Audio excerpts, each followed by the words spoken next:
میں کرشن لال پرمار آپ کو خوش آمدید کہتا ہوں۔ پچھلی ویڈیو میں ہم نے کھے تک حرف پڑھے تھے اور آج ہم کھے سے آگے پڑھیں گے۔ کھے سے آگے آنے والا حرف ہے گاف۔ تو آئیے پڑھتے ہیں۔ گاف، گدہ۔ گاف کے اوپر کوئی نقطہ نہیں آتا اور یہ سندھی اور اردو میں ایک جیسا ہی حرف ہے اور اس کی آواز ہے گ۔ گے، گاؤں۔ گے کے نیچے دو نقطے آتے ہیں اور یہ حرف اردو میں نہیں ہے اور اس کی آواز یہاں سے کھینچنا پڑتی ہے گ۔ گھے، گھوڑو۔ گھے کو کوئی نقطہ نہیں آتا ہے اور یہ سندھی اور اردو میں ایک جیسا ہی حرف ہے اور اس کی آواز ہے گھ۔ ngے، سنگ۔ ngے کے اوپر دو نقطے آتے ہیں اور یہ حرف اردو میں نہیں ہے، اس کی آواز ناک سے نکلتی ہے ng۔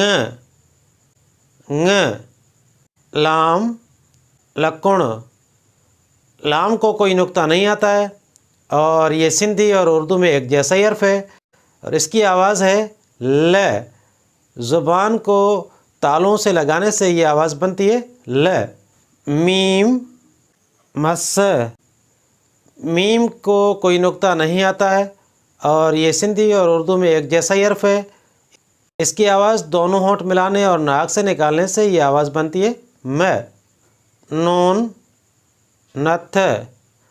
نون کو ایک نقطہ آتا ہے اور یہ سندھی اور اردو میں ایک جیسا ہی حرف ہے، اس کی آواز ناک سے نکلتی ہے ن۔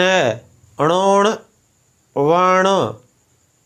ڑوڑ کے اوپر کوئی نقطہ نہیں آتا ہے بلکہ چھوٹا سا توئے کا نشان اوپر آتا ہے اور یہ حرف اردو میں نہیں ہے، یہ آواز زبان کو موڑ کے تالوں سے لگانے اور ناک سے نکالنے سے یہ آواز بنتی ہے ڑ۔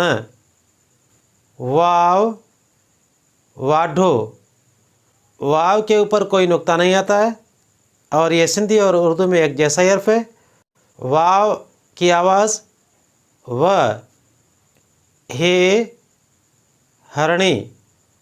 ہے کو کوئی نقطہ نہیں آتا ہے، اس کی آواز ہے ہ۔ حمزو، ایٹ۔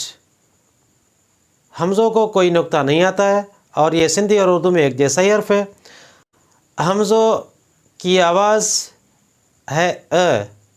حمزو کسی لفظ کے شروع میں نہیں آتا، یہ، یکو۔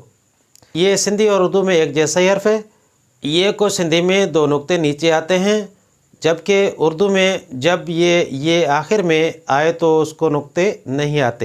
یہ کی آواز ہے ی۔ سندھی الفابیٹ کا آخری حرف ہے یہ۔ تو یہ تک کل 52 حروف ہوئے۔ آج کی میری یہ ویڈیو آپ کو کیسی لگی؟